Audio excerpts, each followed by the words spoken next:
Almost many things teach us how to love, but nobody has ever taught us how to undo the love.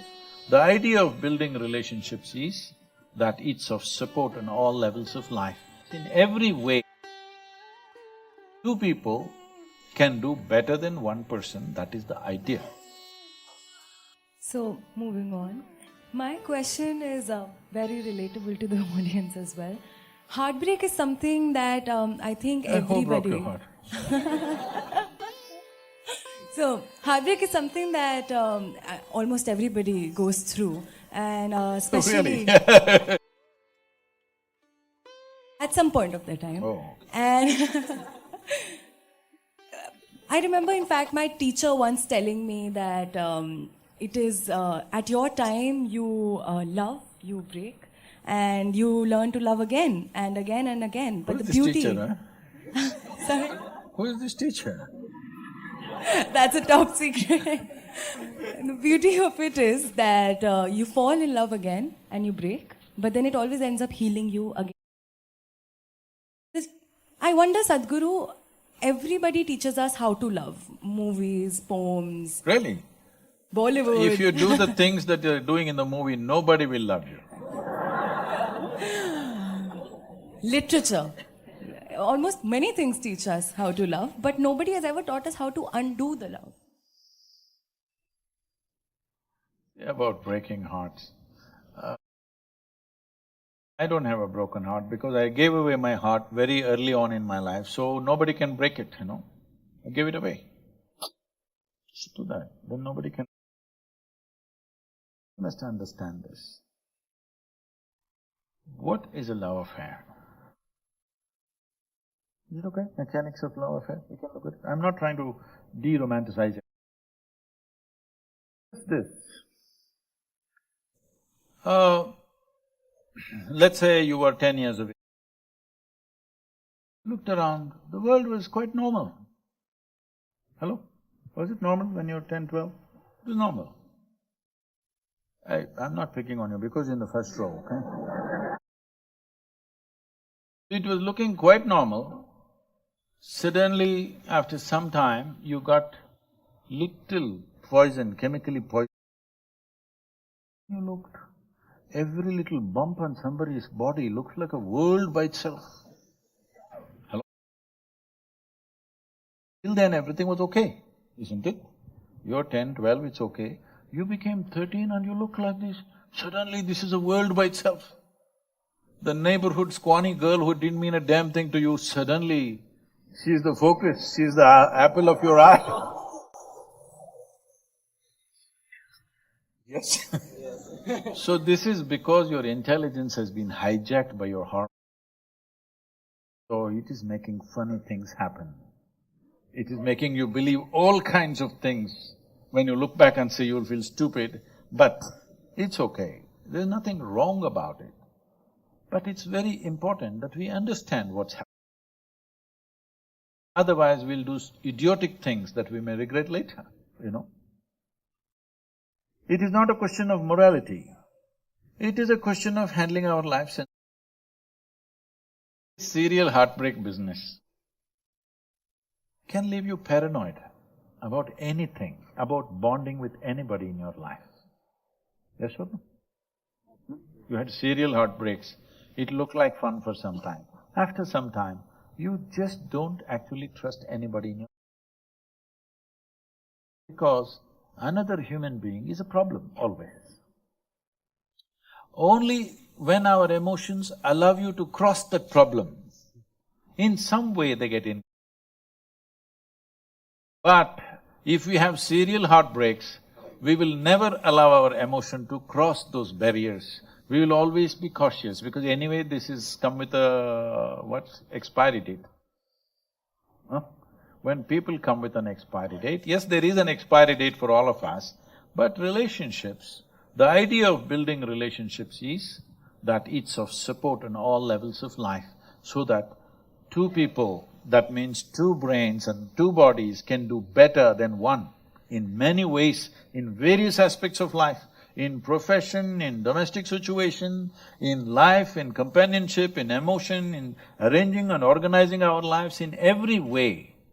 Two people can do better than one person, that is the idea. And of course, nature is pushing us together because nature doesn't care about your love affair, it just wants you to reproduce. Yes? You think Mother Nature is worried whether you love or you don't love, it wants you to reproduce. But we've overdone that a little bit. There's no hurry, we don't have to yield to that. Hello? Yes. If you were a tiger, I would encourage you, please reproduce, because it's an endangered species. Human beings definitely not endangered, we are endangering everything. So, reproduction is not the purpose right now, we have kept it aside. But nature's push is toward… But we have emotional needs, physical needs, psychological needs, maybe financial and social needs, variety of needs. To conduct these needs in a dignified way, to conduct these needs in a… See, once you come as a human being, you can't do things, though they're the same things what the animals do, but we would like to do it more gracefully, consciously. Whether we eat or we copulate or we sleep, we like to do it little more aesthetically right. The important thing. For that, we need the cooperation of another person who is also somehow congruent to us. Every 2 days if you have heartbreaks and going on, well, you will see the trouble of that. You have to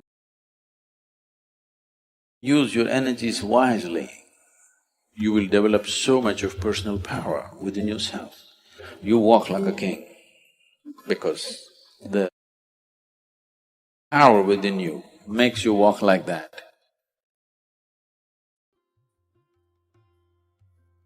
How far a human being goes in this life, materially, spiritually, or in whatever that, essentially depends on with how much energy he can crackle. Yes. There are a whole lot of people with lots of energy. There is no wisdom or the necessary systems within themselves.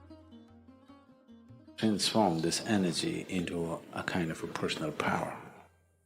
Power is not about somebody else, power is about you. How much of a potential power you are determines the intensity and profoundness of your life, and how effective you will become in your life, in whatever area we choose to operate. If this power has to come, you have to use your energies wisely. Energy can be aggregated into power with the necessary wisdom and necessary tools that we employ. Otherwise, energy can be dissipated simply with endless amount of thought, endless amount of reactions and anxieties. I want you to observe your day-to-day life, a simple thing.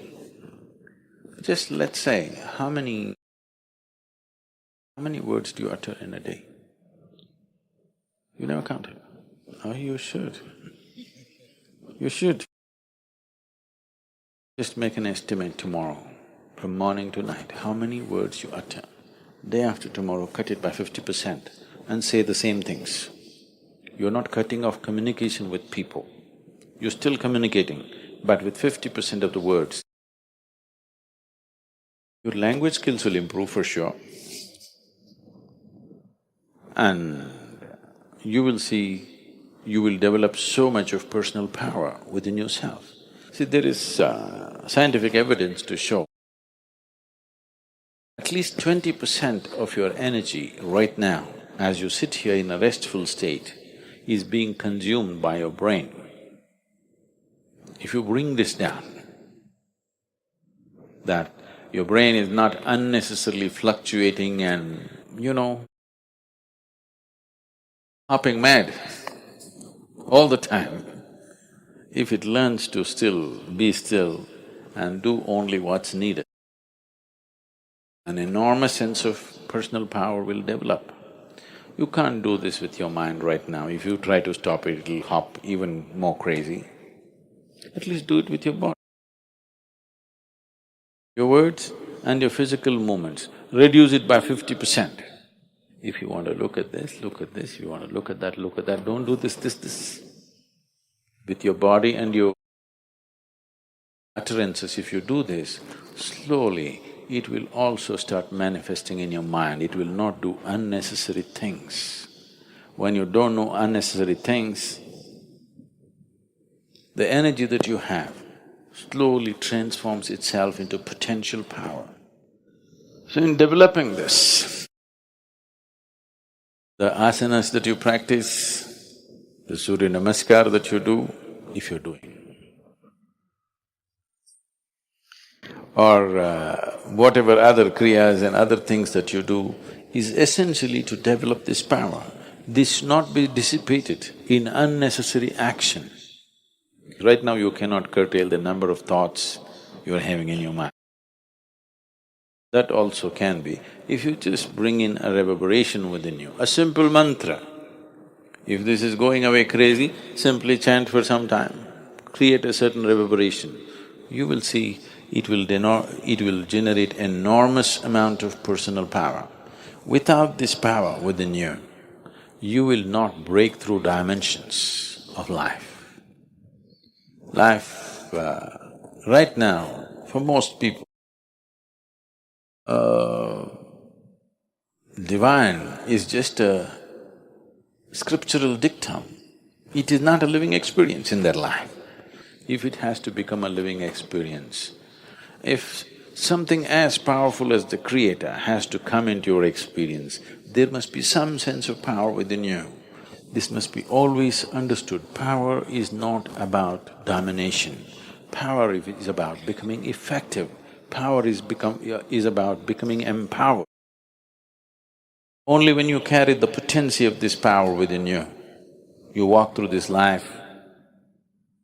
It doesn't matter where you're placed in the society, it doesn't matter financially where you are, materially where you walk like a king. Because the power within you makes you walk like that.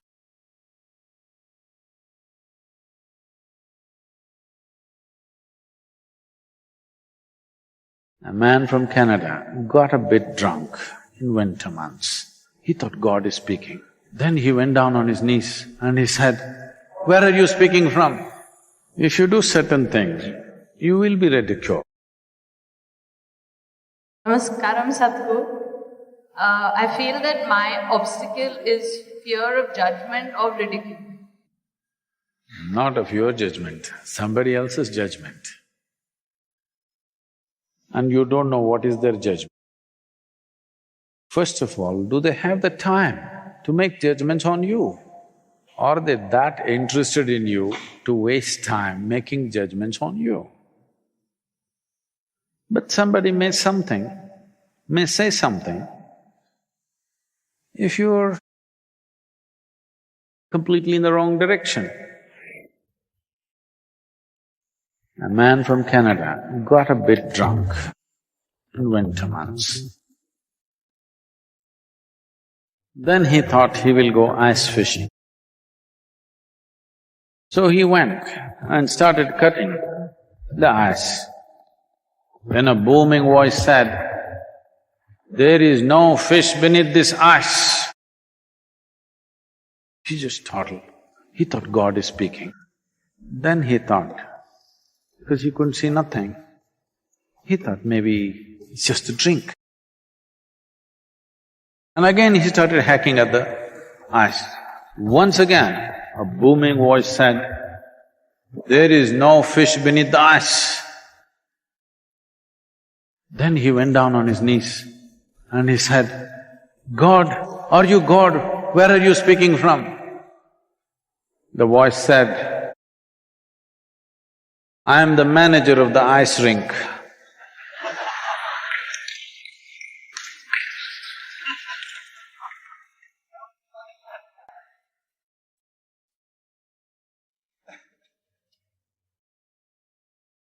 If you do certain things, you will be ridiculed. But most of the time,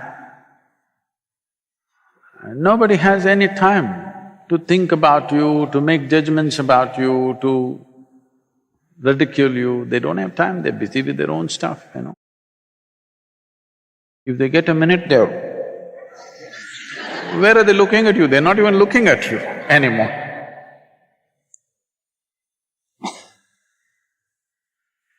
So, you don't bother.